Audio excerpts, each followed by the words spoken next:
Welcome back. So আমরা এই ভিডিওতে কি করব, এই ভিডিওতে আমরা জাস্ট একটা ইমেল রিসিভ করলাম এন্ড এই ইমেলটা যে রিসিভ করেছি এই ইমেলের অনুযায়ী আমরা একটা রেসপন্স পাঠাবো। আমরা এই জিমেলটা থেকে সেন্ড করেছিলাম এন্ড এই জিমেলটাই আমরা এসে রিসিভ করেছিলাম। সো আমাদের এই যেটা থেকে সেন্ড হয়েছিল এই এতটুকু জিমেল, এইটাকে আমরা এখান থেকে একটা রিপ্লাই সেন্ড করতে চাই আমাদের এই জিমেলটা থেকে। এই জিমেলে সো একটা মেসেজ রিসিভ করলেই তো হবে না, তাকে একটা রেসপন্সও পাঠাতে হবে। সো প্লাসে যাব, এইখান থেকে আমরা জিমেইল লিখবো এন্ড জিমেইলে ক্লিক করলে আমরা এখান থেকে সেন্ড এ মেসেজ বা এই টাইপের কিছু একটা পাবো। এই যে সেন্ড এ মেসেজ, সো সেন্ড এ মেসেজে ক্লিক করলাম এন্ড তাহলে আমরা একটা এখান থেকে প্রথমেই আমরা ক্রেডেনশিয়াল কানেক্ট করার অপশন দেখতে পাবো। সো আমরা এখান থেকে ব্যাক করব অ্যাজ ইউজুয়াল যে কাজটা করি আমরা। সো আমরা এখান থেকে সেন্ড এ মেসেজ আশা করি এটা এই টেক্সটটা ঠিক আছে। সো আমাদের এটা রিনেম করা লাগবে না, কারণ আমরা সেন্ড এ মেসেজই করতেছি। আর এখান থেকে জিমেল ট্রিগার এটাও নেম ঠিক আছে, নেম ঠিক না থাকলে আমরা চেঞ্জ করে নিব, বাট সেন্ড মাল্টিপল জিমেল থাকলে তখন আবার নাম চেঞ্জ করে নেব। সো লেটস গো, আমরা এখান থেকে ক্রেডেনশিয়াল প্রথমেই এই আওয়ার টেস্ট অ্যাকাউন্ট এটাকে কানেক্ট করে নেই। করে নিয়ে আমরা এখান থেকে কি করতেছি, আমরা সোর্স হিসেবে মেসেজ ব্যবহার করতেছি এন্ড আমরা এখান থেকে মেসেজ কি করব, সেন্ড। সো এটাও ঠিক আছে। টু, আমরা কোন জিমেলে সেন্ড করতে চাই, যেই জিমেল থেকে ইমেলটা আসছে ওই জিমেলেই তো আমরা অ্যাজ এ রিপ্লাই হিসেবে আর একটা রিপ্লাই সেন্ড করতে চাই।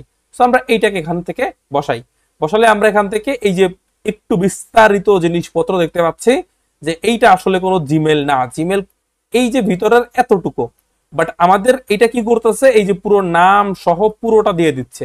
তো এইভাবে দিলে আমাদের ইমেলটা সেন্ড নাও হতে পারে, বাট আমরা দেখবো এটা। এন্ড সাবজেক্টে আমরা হচ্ছে জাস্ট এখান থেকে লিখে দিব যে আমাদের আওয়ার ফার্স্ট রিপ্লাই, এই টাইপের কিছু একটা লিখে দিব।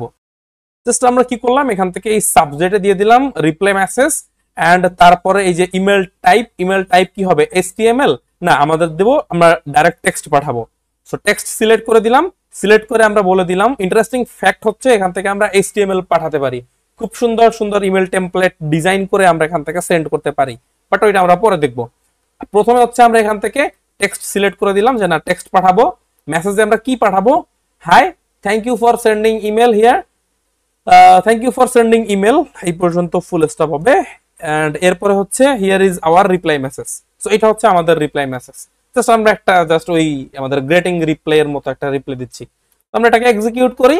আই হোপ এটা এক্সিকিউট ঠিকঠাক ভাবে হয়ে গেছে। সো এখান থেকে যে প্রবলেমটা ছিল ইমেলের, সো এটাও ইস্যু হিসেবে সে নেয়নি, বিকজ সে এখান থেকে আসলে অপটিমাইজ করে ভিতর থেকে জিমেলটাকে পড়তে পারছে। বাট আমরা একটু টেস্ট করব যে এটা আসলে ঠিকঠাক ভাবে সেন্ড হয়েছে কিনা। সো এখানে সেন্ডে যাই, সেন্ডে গেলেই দেখতে পাবো এখানে সাকসেসফুলি সেন্ড হয়েছে, বাট এটা আমাদের ড্রাফটেও নাই, সাকসেসফুলি সেন্ডেড। এটা যেহেতু এটা আমাদের সাকসেসফুলি সেন্ড হয়েছে, এবার আমরা এটাকে ওই অন্য জিমেলটাতে গিয়ে দেখবো যে এটা আমাদের ইনবক্সে এলো কিনা। সো এখানে যাই, ইনবক্সটাকে একটু রিলোড করি। এই যে আমরা দেখতে পাচ্ছি একটা নিউ ইমেল এখান থেকে চলে আসছে এন্ড রিপ্লাইতে গেলে আমরা দেখতে পাচ্ছি এটার এই সাবজেক্ট কি, রিপ্লাই মেসেজ, যেটা আমরা সাবজেক্ট হিসেবে দিয়েছিলাম। এইখানে সাবজেক্ট কি যাবে, রিপ্লাই মেসেজ এন্ড তারপরে এখান থেকে hi thanks for sending email here is our reply message. So and problem হচ্ছে সবকিছু ঠিকঠাক, কোনো প্রবলেম নেই, আমরা ইমেল সেন্ড করলে একটা রিপ্লাইও পাচ্ছি। এইটাকে আমরা ফের এক্সিকিউট করব, তার আগে আমরা এইটাতে আর একটা মেইল পাঠাবো। সো এইখান থেকে আমরা হচ্ছে এইখান থেকে আবার পাঠাই। সো এইটার একটা আমরা হিজিবিজি একটা সাবজেক্ট দেই এন্ড হিজিবিজি একটা টেক্সট পাঠাই। এটাকে আমরা জাস্ট সেন্ড করে দেই। সেন্ড করে দিলেই এটা হচ্ছে আমাদের এইখানে গিয়ে আমরা দেখবো যে একটা ইনবক্সে একটা মেইল চলে আসবে। সো একটু ওয়েট করবো, ইনবক্সে একটা মেইল চলে আসবে আমাদের। সো দেখতে পাচ্ছেন এই যে আমাদের ইনবক্সে অন টাইমেই একটা ইমেল চলে আসছে। সো ফাইন, এবার আমরা এখানে যাই, এবার গিয়ে আমরা এটাকে কি করব, এক্সিকিউট ওয়ার্কফ্লো।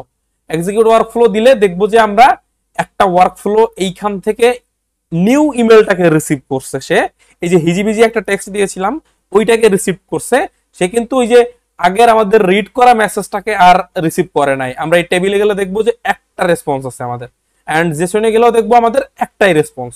হ্যাঁ, এই যে আমাদের ইনবক্সে কিন্তু দুইটা ইমেল আছে, সে দুইটা আনবে না, কারণ সে প্রথমটার অলরেডি টাস্ক কমপ্লিট করে ফেলছে। আমরা এখানে প্রতিবার বলছিলাম কি, অন নতুন জিমেল যেটা রিসিভ করবে সেই এই রিসিভের উপরে এটা আমাদের ট্রিগার করবে। অ্যান্ড ট্রিগার করার পরে সে এখান থেকে সব ডাটা বের করলো, প্রথমে কি কি আসছে, কোন জিমেল থেকে আসছে ইত্যাদি সবকিছু। অ্যান্ড ফাইনালি এই সেকেন্ড নোডটা যেটা আছে সেই নোডে গিয়ে সে আবার ওই ইমেলটা এখান থেকে নিয়ে নিয়েছে, আমরা যেখান থেকে এই ড্রাগ করে ড্রপ করে দিয়েছিলাম ওই সেম জিমেলটা নিয়ে সেম এই রিপ্লাই মেসেজ এন্ড এইটাকে আবার সে ডাইরেক্ট সেন্ড করে দিছে। আমি কিন্তু এখন আর এক্সিকিউট করতেছি না, বাট আমরা এই জিমেলটাতে গেলে দেখবো এই যে এইটার ভিতরে আরেকটা নতুন ইমেল এখান থেকে আমরা দেখতে পাবো যে নতুন ইমেল চলে আসছে। এই যে এটা হচ্ছে আমাদের নতুন ইমেলটা, এই যে আগেরটা রিড করা ছিল এন্ড এইটা আমাদের এই যে রিড করা ছাড়াটা এটা। তো আমরা দেখতে পাচ্ছি কেউ আমাকে ইমেল করলেই সাথে সাথে তাকে একটা আমরা গ্রিটিং ইমেলের রিপ্লাই দিয়ে দিতে পারতেছি জাস্ট দুইটা নোড ইউজ করে। ইন্টারেস্টিং না? So here is the video. এই ভিডিওতে আমরা শিখলাম কি করে আমরা ইমেল রিসিভ করতে পারি এন্ড রিসিভ করেই তাকে একটা রেসপন্স ব্যাক করতে পারি। সো নেক্সট ভিডিওতে আরো ডিটেলস দেখবো। Thank you so much.